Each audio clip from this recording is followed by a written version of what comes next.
Imagine you buy a stunning piece of fine jewelry. Maybe it's a dainty 14 karat gold with glittering diamonds, and you think, gosh, that's a great investment and it'll hold its value forever. But what if I told you the second you walk out that door, it loses 80% of its value, making it a worse investment than a used car? Welcome to my series, Pretty Things with a Strange History.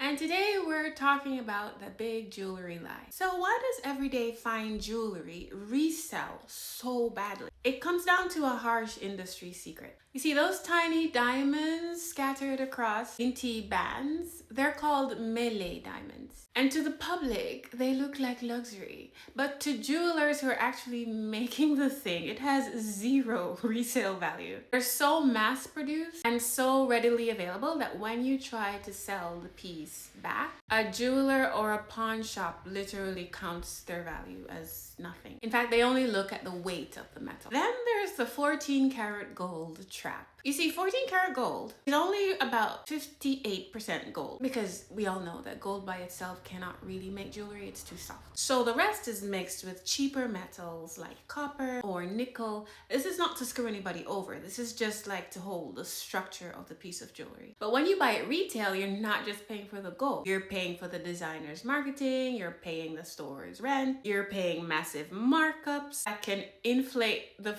price from 300 to 1,000%. And then when you try to sell the jewelry a couple decades, centuries later, nobody cares about the store's rent. Nobody cares about the person who designed the jewelry. They look at the materials, the stones and the metal. You're left with scrap value of a melted down metal blend. It's a beautifully packaged financial illusion. So what actually holds value? There are two things that make a piece of jewelry hold its resale value.